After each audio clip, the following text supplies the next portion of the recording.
আমি নিশ্চিত তথাগতর বিবৃতির মধ্যে কোনো প্রেমের সম্পর্ক নেই। অকপট অভিনেত্রী দেবলীনা দত্ত। আপনাদের সবাইকে স্বাগত সিনে গসিপে। অভিনেত্রী যেমন সিনেমার পর্দায় কিংবা টেলিভিশনের পর্দায় চর্চিত, ঠিক সেই রকমই কয়েক বছর ধরে তার ব্যক্তিগত জীবন নিয়েও বেশ কাটাছেঁড়া হচ্ছে সামাজিক কিংবা সংবাদ মাধ্যমে। এবার সে বিষয়ে মুখ খুলতে দেখা গেল অভিনেত্রীকে। জনপ্রিয় সংবাদ মাধ্যমের সাক্ষাৎকারে দেবলীনাকে প্রথমেই জিজ্ঞেস করা হয়, আপনাকে বেশ হাসি খুশি দেখাচ্ছে। দেবলীনা জবাবে জানান, আমার জীবন সত্যি বদলে গিয়েছে। হতাশা, দুঃখ, অন্য কারোর কাছে কোনো কিছুর প্রত্যাশা করা, এসব কিছুই জীবন থেকে দূরে সরিয়ে রেখেছি। জীবনের প্রতিটা মুহূর্তই উপভোগ করছি। জিজ্ঞেস করা হয় তাকে তথাগতকেও দূরে রেখেছেন। অভিনেত্রীর জবাব, বিষয়টা এক কথায় বলার নয়। কিছুদিন আগে শীর্ষেন্দু বন্দ্যোপাধ্যায়ের লেখা পড়লাম, সেখানেই তিনি ভালোবাসার কথার মানে কিন্তু অন্যের ভালোয় বাস করা এমনটাই বুঝিয়েছেন। মানে আমি বলতে চাইছি, তথাগতর ছবি পারিয়া যে সাফল্যের মুখ দেখল তাতে আমি খুব খুশি। আমি তো আগেই সংবাদ মাধ্যমে বলেছিলাম তথাগতকে পরিচালক হিসেবে শীর্ষে দেখতে চাই, এতেই আমার আনন্দ।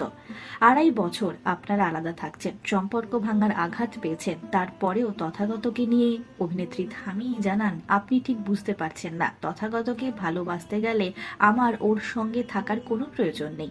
আমি প্রেমে পড়ে কোনো মানুষকে যদি বলি তোমায় ছাড়া বাঁচতে পারবো না, তাহলেই সমস্যা।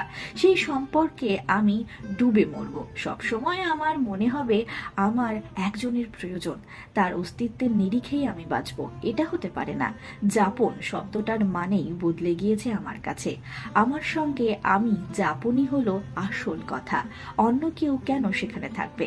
কিন্তু তথাগতর জীবনে কি বিবৃতি আছেন? অভিনেত্রীর জবাব, কে, কার নাম বলছেন? বিবৃতি? চিনি না। সে কি? আপনি তো একসময় নিজের হাতে করে বিবৃতিকে তৈরি করেছিলেন। এই প্রশ্ন শুনে অভিনেত্রীর জবাব, সে তো ভটভটির ছবির জন্য। দেখুন, আমি শুধু ডিটক্স ওয়াটার খাই না, মনও পরিষ্কার করি। সেটা করতে গিয়ে আমি অনেকের নাম ভুলেই গিয়েছি, বাদ দিয়ে দিয়েছি, আর প্রয়োজন নেই। অভিনেত্রীকে জিজ্ঞেস করা হয়, তাহলে আপনি কি বলতে চান তথাগতর সঙ্গে বিবৃতির সম্পর্ক?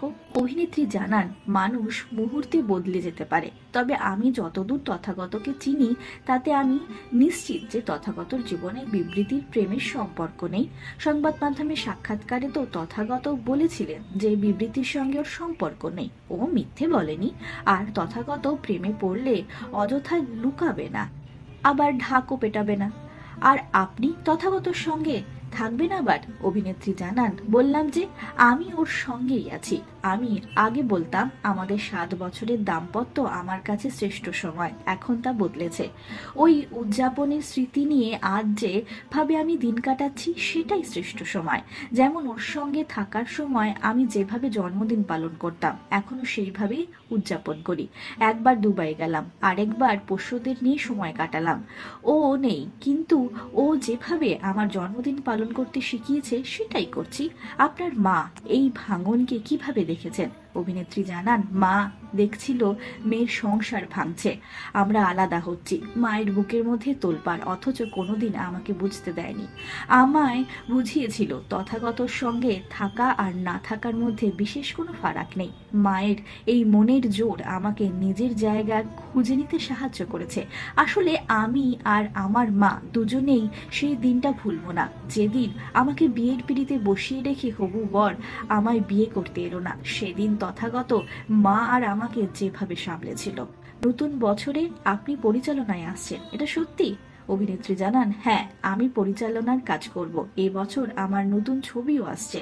রাহুলের সঙ্গে নেগেটিভ বলে একটি ছবি করলাম। দম্পতিদের এই ছবিটি বেশ ভালো লাগবে। আসছে ভানু বন্দ্যোপাধ্যায়ের বায়োপিক জমালয় জীবন্ত ভানু। এই ছবিতে শাশ্বত চট্টোপাধ্যায়ের বিপরীতে নীলিমা বন্দ্যোপাধ্যায়ের চরিত্রে দেখা যাবে আমায় অভিনয় করতে। বন্ধুরা, অভিনেত্রী দেবলীনা নিজের জীবনকে নিজের শর্তে বাঁচছেন।